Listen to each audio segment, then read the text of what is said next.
Well, good morning and welcome to our Monday Bible study. It's been a couple of weeks since we've been together. 1 week we were able to go in person for those that were able to go eat, and last week we had a week off. So it may be where you've kind of forgotten where we're at in 1 Samuel as we talk about the life of David. So to begin with, 1 Samuel begins with Israel being in kind of a hot mess. Not only are the tribes not doing well, the Philistines are at their door, and the religious people in control under Eli, his sons, are just misbehaving, and things don't look good. And the people cry out as Samuel grows up to become the prophet, they cry out for a king. And God tells them what kings are like, and they say, well, we still want one.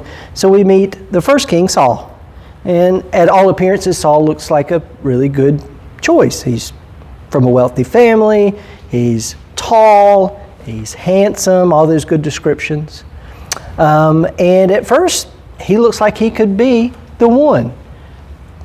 But he doesn't have a whole lot of confidence, nor bravery in the beginning. So he's always unsure of himself. He always overseeks God's help before making decisions, to the point that when Jonathan goes and does work, he almost kills his son because he makes his profession that whoever started this, we're going to get to the root of it. And so he's not the kind of leader that Israel needs. Over time, he continues to make mistakes. He doesn't do what God tells him to do.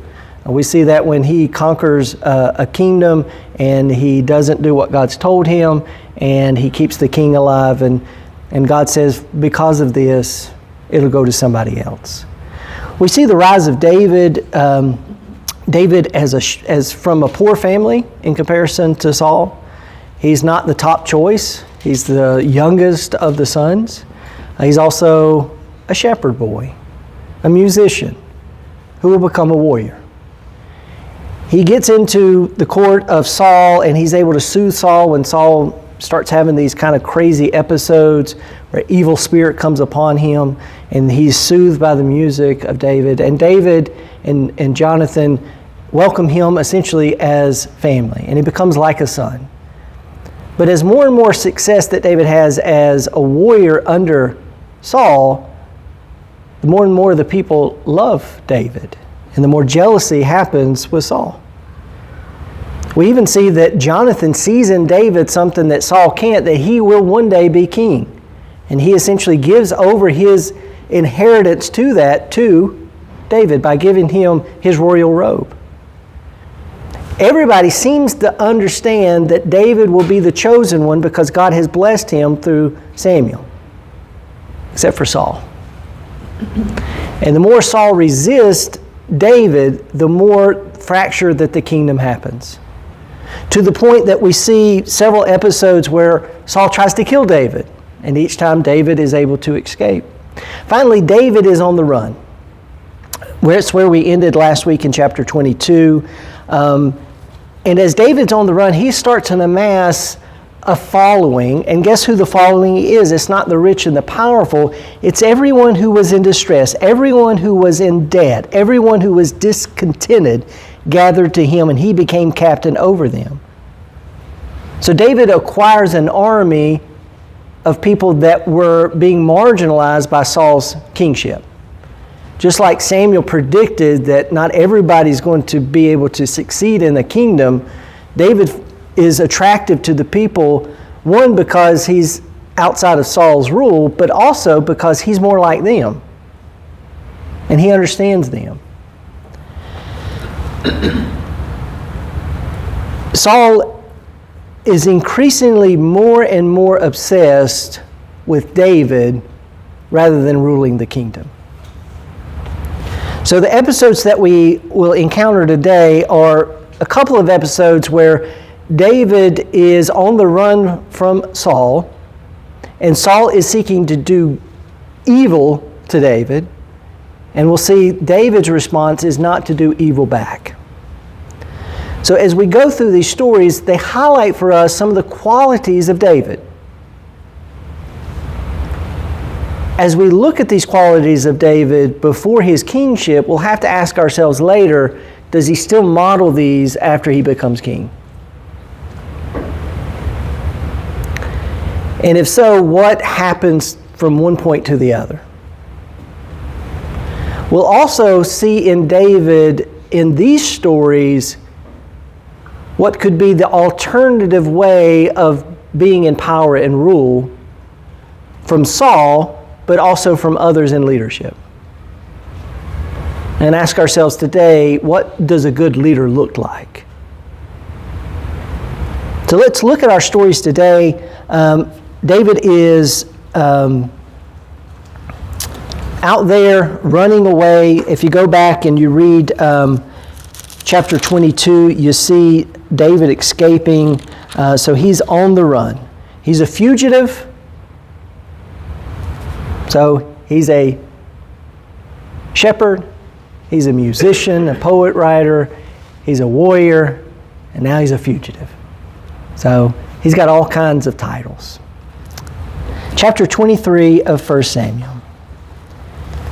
Now they told David, the Philistines are fighting against Keilah and are robbing the threshing floors. So David hears that there is a community that is being terrorized by the Philistines. So, we think of battles. I want you to think of the Philistines coming in and raiding a community. If we were to think about, some of those old samurai movies or westerns, these people are taking the food out of the community's mouth. David hears about it. And he inquires of the Lord, shall I go and attack the Philistines? And the Lord said, go and attack the Philistines and save Keilah. But David's men said to him, look, we are afraid here in Judah. How much more then if we go to Keilah against the armies of the Philistines? Now listen, David, we're hiding here in Judah because we're fugitives. And you want us to go fight another enemy? We've already got one enemy, Saul. You want us to go fight another enemy and make ourselves vulnerable? Then David inquired of the Lord again, and the Lord answered, yes, go down to Keilah, for I will give the Philistines into your hands. So David and his men went to Keilah and fought with the Philistines, brought away their livestock, and dealt with them a heavy defeat. Thus David rescued the inhabitants of Keilah. So David goes and rescues this town and community. He's a hero. He didn't have to do it. He hears about something that is not right, and he goes to what? To defend the defenseless. When Abner, son of Amalek, fled to David at Keilah, he came down with him an ephod in his hand. So an ephod is the garment that the priest would often wear in their intercession when they would go out to the temple to worship. It was an ornament that they would wear as part of a ritual in worship.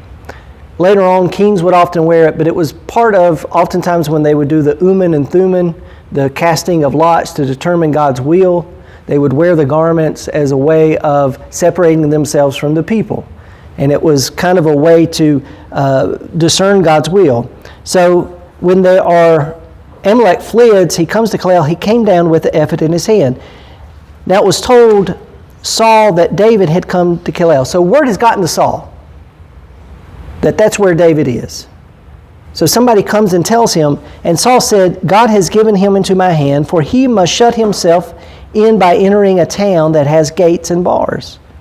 So this town is a fortified town. It's got gates around it. And what Saul thinks is if I can get there before he leaves, I can trap him. You imagine the mad king is excited that he's what? He's going to trap him. Saul summoned all the people to go to war, to go down to Keilah and besiege David and his men. Now what did he not do? He didn't go save this town when the Philistines were there. But he's going to go and get David. When David learned that Saul was plotting evil against him, he said to the priest, Abiathar, bring the ephod here. And David said, O Lord, the God of Israel, your servant has heard that Saul seeks to come to Keilah to destroy the city on my account.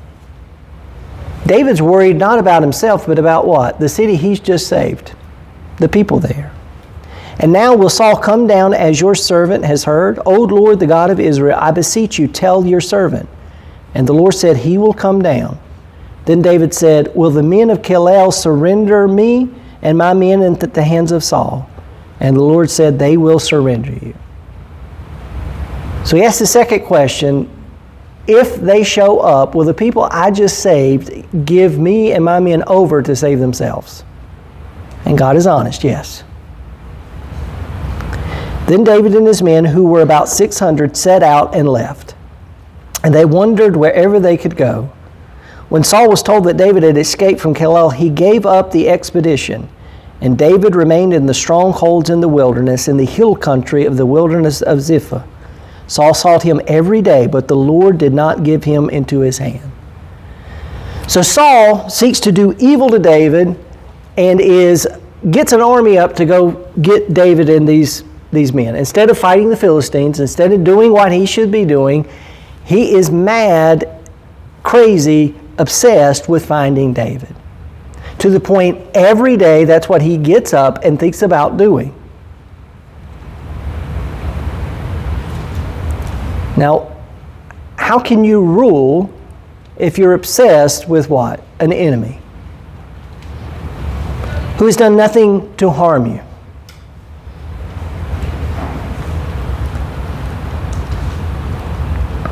David was in the wilderness of Ziph and Horesh when he learned that Saul had come out to seek his life. Saul's son Jonathan set out and came to David at Horesh. There he strengthened his hand through the Lord. He said to him, do not be afraid, for the hand of my father shall not find you.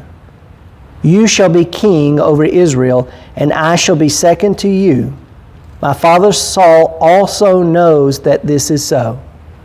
So Jonathan shows up, the son of Saul, and is trying to reassure David that he is with him. And that one day David will be king, and he hopes to serve David. And he assures him that his father deep down knows that David's supposed to be king. Then the two of them made a covenant before the Lord, and David remained at Horah, and Jonathan went home. Now, can you imagine how it would feel when your father is the king and you go secretly to rendezvous with his mortal enemy? A lot of intrigue here. Jonathan essentially makes himself vulnerable to go see David, his friend. Everyone loves David but Saul. Then some Ziphites went up to Saul at Gibeah and said, David is hiding among us in the strongholds of Horesh on the hill of Hakkuk, which is south of Jeshimon. Now, O king, whenever you wish to come down, do so, and our part will be to surrender him at the king's hand.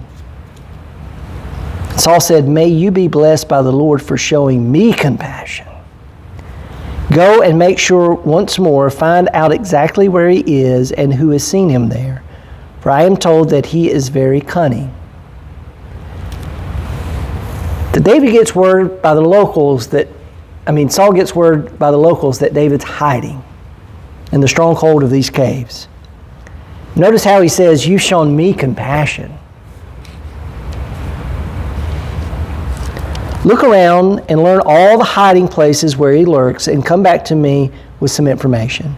Then I will go with you, and if he is in the land, I will search him out among all the thousands of Judah. So they sent out and went to Ziph ahead of Saul. David and his men were in the wilderness of Manon in Arabah to the south of Jeshimon. I'm just saying these words. I don't know if I'm pronouncing them right. Sounds good. Sounds good. Need Patsy in here. Yeah. Saul and his men went to search for him. When David was told, he went down to the rock and stayed in the wilderness of Mon. When Saul heard that, he pursued David into the wilderness. Saul went on one side of the mountain, and David and his men on the other side of the mountain. So notice, Saul gets close, but not close enough.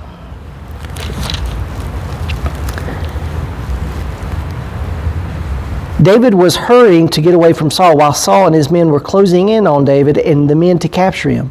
Then a messenger came to Saul saying, "Hurry and come, for the Philistines have made a raid on the land." So Saul stopped pursuing David and went against the Philistines. Therefore, the place is called the Rock of Escape. David then went up from there and lived in the strongholds of En-Gedi. So notice, Saul gets almost there. It says, if we read the story and we get into the story, it's this game of cat and mouse. If you've ever watched like the old movies with the FBI where they get real close to catching the criminal. And then when they get there, they're gone. They just left. Saul is on the heels of David, and every time he's about to catch him, something happens and he's gone. He slips through his fingers. He's almost got him, and he hears that the Philistines are attacking. And in that moment, he has to choose not his own vengeance, but his people. And David's able to escape. When Saul returned from following the Philistines, he was told, "David is in the wilderness of En-Gedi." Then Saul took 3,000 chosen men out of all of Israel. Notice how many men he takes to go find a man. Now he's got 400 people with him or so. That's a lot. It's a lot of resources for this king to do this one thing to a person that so far within the narrative has not done anything but do what God's called him to do. Then Saul took 3,000 men out of all of Israel, and he went to look for David and his men in the direction of the rocks of the wild goats. He came to the sheepfolds beside the road, and there was a cave, and Saul went into, what does your translation say? Attend to his needs. Huh? Attend to his needs. Relieve himself. To relieve himself. He's got to go number 2. That's what the Hebrew is alluding to. When you do that, you make yourself vulnerable. Okay, he's got to go to the restroom in the cave. He's not going to go, he goes into the cave to relieve himself. Now David and his men were sitting in the inner parts of the cave, and the men of David said to him, "Here is the day which the Lord said to you, I will give your enemy into your hand, and you shall do to him as it seems good to you." Now just think, day after day, David is looking over his shoulder because Saul is always chasing him.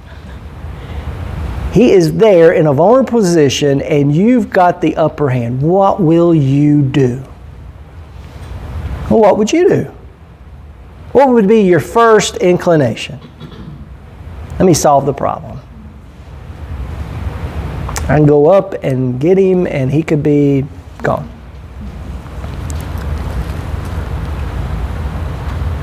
Then David went and stealthily cut off a corner of Saul's cloak. Afterward, David was stricken to the heart because he had cut off a corner of Saul's cloak. And he said to his men, "The Lord forbid that I should do this thing to my Lord, the Lord anointed, to raise my hand against him, for he is the Lord's anointed." So David scolded his men severely and did not permit them to attack Saul. Then Saul got up and left the cave and went on his own way. All this is happening. David sneaks up and somehow cuts a corner off of his cloak. Now, did he get up right beside of him? Did he take off the cloak? We don't know how close he got to him, but Saul is unaware that David was right there. David could have killed him. His men have encouraged him to do so. The act of just cutting the cloak and the thought of what he could have done hurts David's heart. Because for David, Saul is still king. All he's done so far within the narrative is try to serve the king.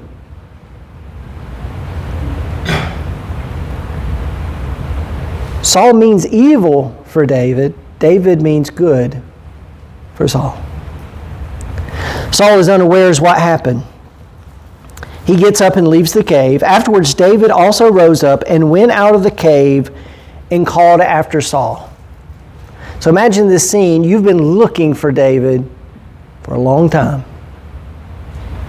And you just come out of the cave and you hear his voice. You've probably been hearing his voice a lot anyway because you're crazy. But he hears his voice. My Lord the King. When Saul looked behind him, David bowed with his face to the ground and did obeisance. He shows that he is subservient to Saul. David said to Saul, why do you listen to the words of those who say, David seeks to do you harm? This very day your eyes have seen and know the Lord gave you into my hand in the cave, and some urged me to kill you. But I spared you. I said, I will not raise my hand against my Lord, for he is the Lord's anointed. See, my father, see the corner of your cloak in my hand, for by the fact that I cut off the corner of your cloak and did not kill you, you may know for certain that there is no wrong or treason in my hands. I have not sinned against you, though you are hunting me to take my life. I could have killed you, Saul, but that's not my aim. It's never been my aim. Whoever has put that in your head is not right. May the Lord judge between me and you. May the Lord avenge me on you. But my hand shall not be against you. As the ancient proverb says, out of the wicked comes forth wickedness, but my hand shall not be against you. Against whom has the King of Israel come out? Whom do you pursue? A dead dog? A single flea? May the Lord therefore be judge and give me sentence between me and you. May he see to it and plead my cause and vindicate me against you. For a moment, Saul wakes up. He has a lucid moment in all of his instability that he's shown so far. When David finished speaking the words to Saul, Saul said, is this your voice, my son David? He said to David, you are more righteous than I, for you have repaid me good where I have repaid you evil. When I read this story, I'm reminded of the story of Joseph and his brothers. Where Joseph's brothers wanted to kill him, but ended up selling him into slavery. At the end of the narrative of Genesis, he has the opportunity to inflict harm on those who did him evil, but rather he knows that God would rather him do good. And David models for us what a peacemaker Jesus would call. Someone who stops a cycle of violence. Today you have learned how you would have dealt with me in that you did not kill me when the Lord put me into your hands. For who has ever found an enemy and sent the enemy safely away? So may the Lord reward you with good for what you have done to me this day. Now I know that you shall surely be king, and that the kingdom of Israel shall be established in your hand. Saul confesses what he has not confessed so far in the narrative. That David really is the king. He's not going to let the power go from him. But he understands that David is the chosen. Swear to me, therefore, by the Lord, that you will not cut off my descendants after me, and that you will not wipe out my name from my father's house.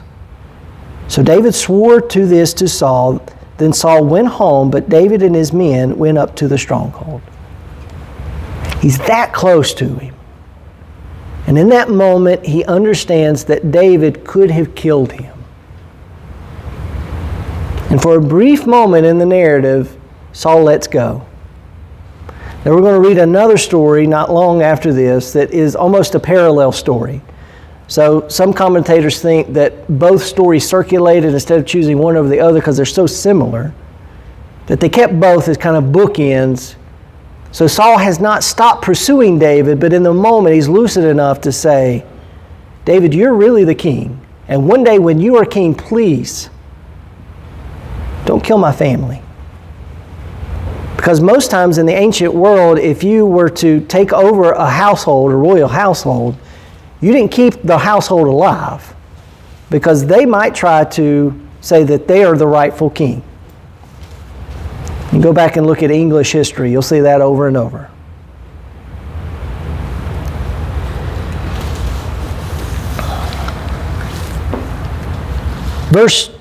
Chapter 25, we get just a little bit of a snippet of some news.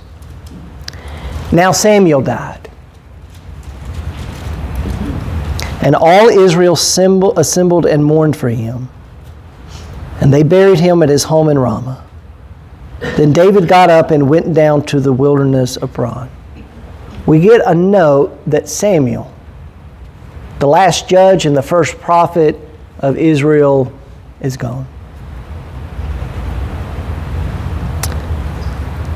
There was a man in Moab whose property was in Carmel, and this man was very rich.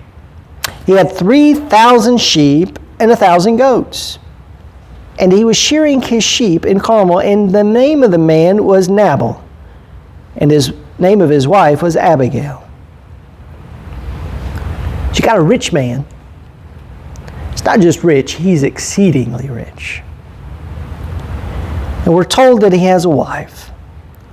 Now the woman was clever and beautiful, but the man was surly and mean, and he was a Cabalite. When we read this story, I want you to think of the beautiful princess married to the ugly ogre. Because part of this story gives us that impression, is that she is the perfect kind of woman married to the worst kind of man. He's not attractive, he's short-tempered, he's selfish. David heard in the wilderness that Nabal was shearing his sheep. So David sent 10 young men, and David said to the young men, "Go up to Carmel and go to Nabal and greet him in my name."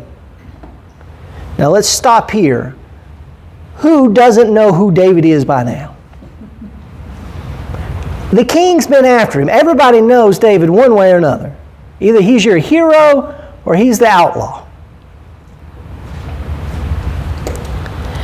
Thus you shall salute him, peace be to you, and peace to your house, and peace to all you have. I hear that you have shearers, now your shepherds have been with us, and we did them no harm, and they missed nothing all the time they were in Carmel.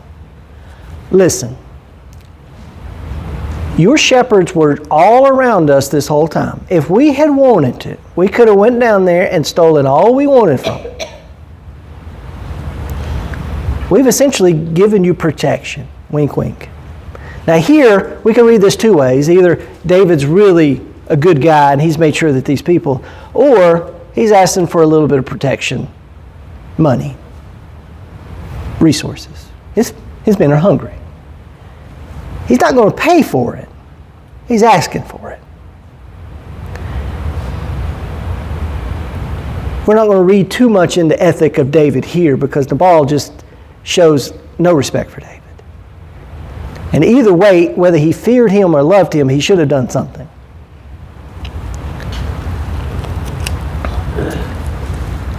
Ask your young men, and they will tell you. Therefore, let my young men find favor in your sight, for we have come on a feast day. Please give whatever you have at hand to your servants and to your son David. They want some food. When David's young men came, they said to all this to Nabal in the name of David, and then they waited. Now David could have done what the Philistines done. He could have took his men and raided Nabal. He goes and just asks. But Nabal answered David's servants, "Who's David? Who's the son of Jesse? There are many servants today who are breaking away from their masters. Shall I make my bread and my water and my meat that I have butchered for my shears and give it to men who come from I do not know where?" Now David, at this moment, is both an outlaw, but he's got people working for him. Do you think that's a wise move? This guy's got some moxie to say, I don't know and I don't care.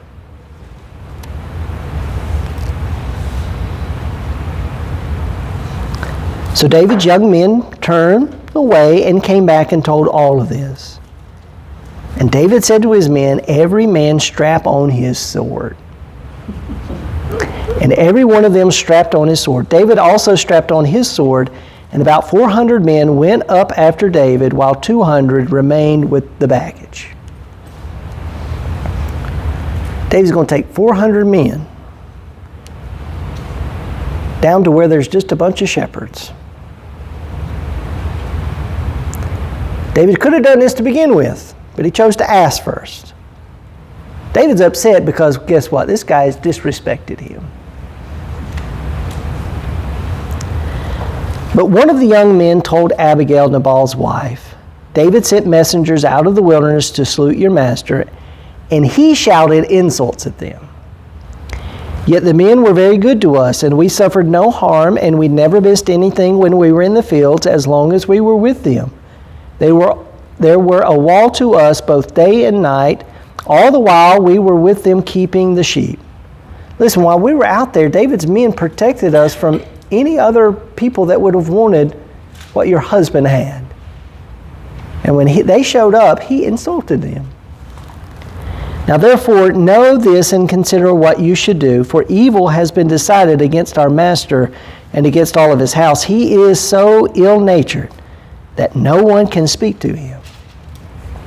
Y'all don't know anybody like that, do you? Can't listen to any reason. Just acts out of anger and emotion. We all got somebody in our family like that. Abigail hurried and took 200 loaves, 2 skins of wine, 5 sheep ready dressed, 5 measures of parched grain, 100 clusters of raisins, and 200 cakes of figs. She loaded them on donkeys and said to her young men, go ahead of me, I am coming after you. But she did not tell her husband Nabal. As she rode on the donkey and came under cover of the mountain, David and his men came down toward her, and she met them. Remember, she's clever. She's going to try to get to David before David reaches the farm. Surely it was in vain that I protected all that this fellow has in the wilderness, so that nothing was missed of all that belonged to him. But he has returned me evil for good. Now we could ask the question that Nabal probably asked. Nobody asked you to do that. Why would I pay for a service I didn't ask for? God do so to David, and more also, if by morning I leave so much as one male of all who belong to him. David's committed to go down there and just slaughter them all. When Abigail saw David, she hurried and alighted from the donkey and fell before David on her face, bowing to the ground. She fell at his feet and said, upon me alone, my Lord, be the guilt. Please let your servant speak in your ears and hear the words of your servant. My Lord, do not take seriously this ill-natured fellow Nabal, for as his name is, so is he. Nabal is his name, and folly is with him. But I, your servant, did not see the young men of my Lord whom you see it. Now then, my Lord, as the Lord lives, and as you yourself live, since the Lord has restrained you from blood guilt, from taking vengeance with your own hand, now let your enemies and those who seek to do evil to my Lord be like Nabal. Now let this present that your servant has brought to my Lord be given to the young men who follow you. Please forgive the trespass of your servant. For the Lord will certainly make my Lord a sure house, because my Lord is fighting the battles of the Lord, and evil shall not be found in you so as long as you live. Abigail pleads with him, before you make a mistake, before you get your hands dirty, stop. Don't do it. Because you've got a lot of battles ahead of you, and you need to be pure when you go into battle for the Lord. She makes a good case for him. David's about to do what every other bad person has done. Use violence to make up for what he thinks is wrong to him. And she says, don't do it. Offer forgiveness.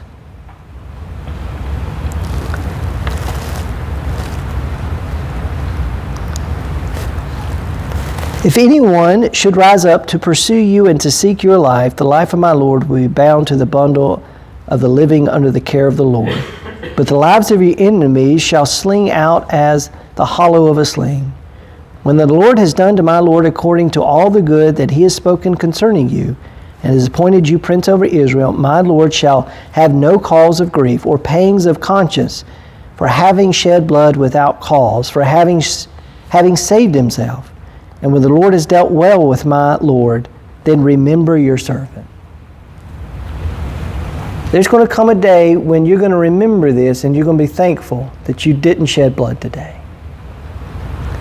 David said to Abigail, "Blessed be the Lord, the God of Israel, who sent you to meet me today.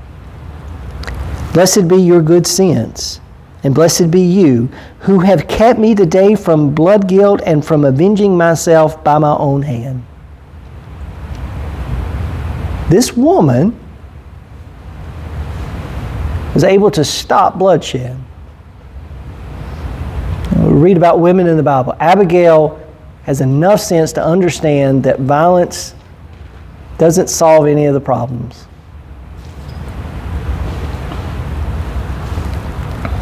For surely as the Lord, the God of Israel lives, who has restrained me from hurting you, unless you have hurried and come after to meet me, truly by morning there would not have been left to Nabal so much as one male.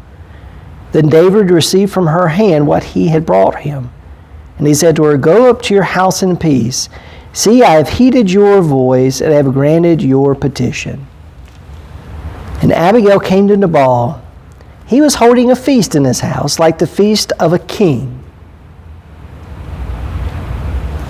And Nabal's heart was merry within him, and he was very drunk.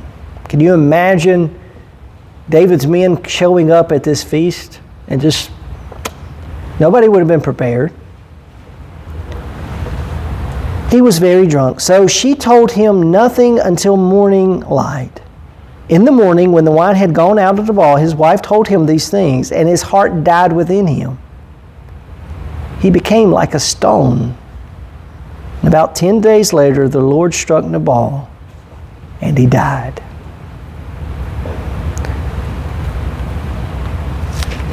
We read over and over in the Old Testament and even in the New Testament, "Vengeance is mine," says the Lord. Oftentimes, like David, when we're slighted, we want to what? Take matters into our own hands. Given patience and time, God still intercedes. Now, this man is fully aware of what he did after the fact, and it essentially kills him. He becomes like a stone. He becomes catatonic, essentially. He realizes the folly he's made, but also understands that without his wife, everything he had worked for is gone. When David heard that Nabal was dead, he said, "Blessed be the Lord who has judged the case of Nabal's insult to me, and has kept back his servant from evil. The Lord has returned the evil doing of Nabal upon his own head."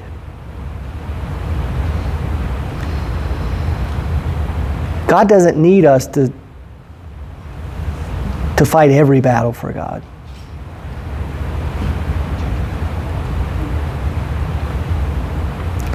God doesn't need us sometimes to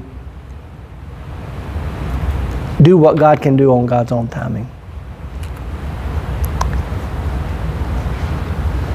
David sent and wooed Abigail. This woman had been married to what? An ogre. Now she's going to marry a prince. You ever thought about this story that way? And it's only because she takes the initiative to remind David of David's position as the future king of Israel, and to stop David from making a major mistake. Unfortunately, David will make that mistake with Uriah. But at this point in time, David is still clean. His hands are clean.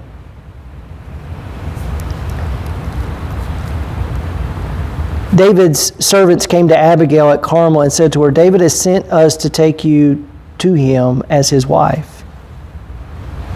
She rose and bowed down with her face to the ground and said, your servant is a slave to wash the feet of the servants of my Lord. Abigail got up hurriedly and rode away on the donkey. Her 5 maids attended her, and she went after the messengers of David and became his wife. It'd be beautiful in today's, Hallmark movie, but he's got other wives too. So, David was also married to Ahinoam of Jezreel. Both of them became his wives. Saul had given his daughter Michal, David's wife, to Palti, son of Lash, who was from Galim. So we have this beautiful story back to back. We've got one story where David does not kill Saul. We've got another story where David is tempted to use violence again. But Abigail is sent essentially by God to stop him. And it ends with a marriage. Woman is freed from her what? Abusive ogre husband. Good stories. And a lot of times we don't read these stories and see the beauty and the intricacy of these stories. Then the Ziphites came to Saul at Gilboa, saying, David is hiding in the hill of Halak, which is opposite Jezreel.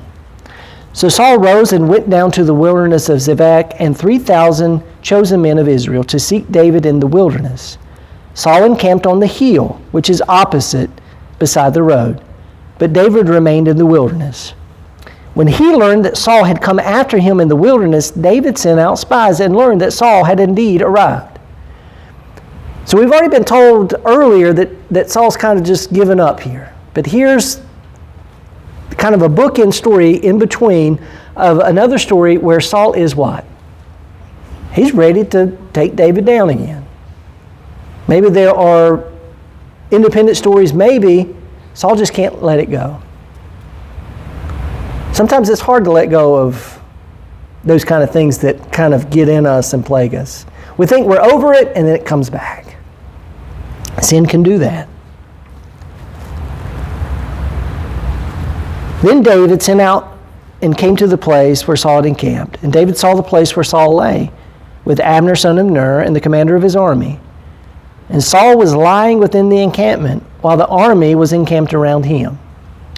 Then David said to Amalek the Hittite, and to Joab's brother Abishai son of Zerah, who will go down with me into the camp to Saul? Abishai said, I will go down with you. So David and Abishai went to the army by night, and there Saul lay sleeping within the encampment, and his spear struck in the ground at his head. And Abner and the army lay around him. Not a very good army. Everybody's asleep.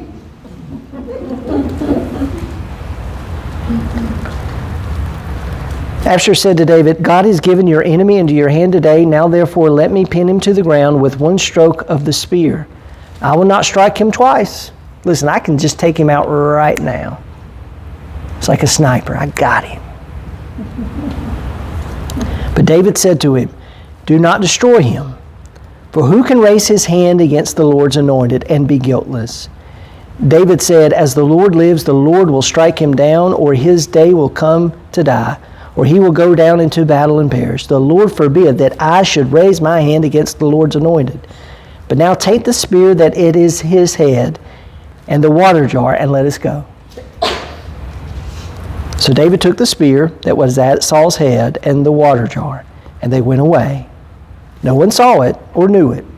What kind of sentries do you got? I mean, they're able to sneak into camp in the middle of the night. Everybody's asleep. Nor did anyone awake, for they were all asleep, because a deep sleep from the Lord had fallen upon them. Oh, okay. God's in this. David went over to the other side, stood on top of the hill far away with a great difference. And David called to the army and to Abner son of Ner, saying, Abner, Will you not answer?" Then Abner replied, "Who are you that calls to the king?" And David said to Abner, "Are you not a man who is like you in Israel? Why then have you not kept watch over your lord the king?" So Abner is in charge of the king's army and in charge of protecting the king. And David calls him out. "Are you not in charge of taking care of the king? Why have you not kept watch over your lord the king? For one of the people came in to destroy the lord the king. This thing that you have done is not good. As the Lord lives, you deserve to die, because you have not kept watch over your Lord, the Lord's anointed. See now, where is the king's spear, or the water jar that was at his head?" Saul recognized David's voice and said, "Is that your voice, my son David?" And David said, "It is my voice, my Lord, O king." And he added, "Why does my Lord pursue his servant? For what have I done? What guilt is on my hands? Now therefore let my Lord the king hear the word of his servant. If it is the Lord who has stirred you up against me, may he accept an offering. But if it is mortals, may they be cursed before the Lord, for they have driven me out today from my share in the heritage of the Lord, saying, Go serve other gods. Now therefore do not let my blood fall to the ground, away from the presence of the Lord, for the king of Israel has come to seek a single flea, like one who hunts a partridge in the mountains." And Saul said, I have done wrong. Come back, my son David, for I will never harm you again, because my life is precious in your sight today. I have been a fool. I have made a great mistake. And David replied, Here is the spear, O king. Let one of your young men come over and get it. The Lord rewards everyone for his righteousness and his faithfulness. For the Lord gave you into my hand today, but I would not raise my hand against the Lord's anointed. As your life was precious today in my sight, so may my life be precious in the sight of the Lord, and he may rescue me from all tribulation. Then Saul said to David, Blessed be you, my son David. You will be many things and will succeed in them. So David went his way, and Saul returned to his place. For a second time in 3 stories, David has the opportunity to use violence to solve his problem. And he chooses not to. It shows us something of his character. The one who pursues him to do evil for him, the natural inclination, the easy thing would do would be evil for evil. He could have killed Saul, left the camp, and nobody been the wiser. What he does is to say to Saul and to Saul's army, why are you chasing after me when I do not want to do any harm to you? I'm like a flea. I'm no more than a little nuisance. Yet you are spending all of your time and all of your energy and all the wealth of the kingdom. I mean, think about if that were our tax dollars going to search out for one person that's done nothing wrong.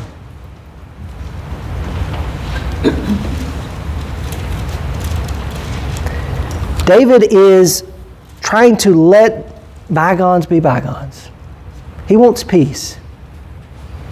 Yet Saul continually throughout the narrative will not let David go.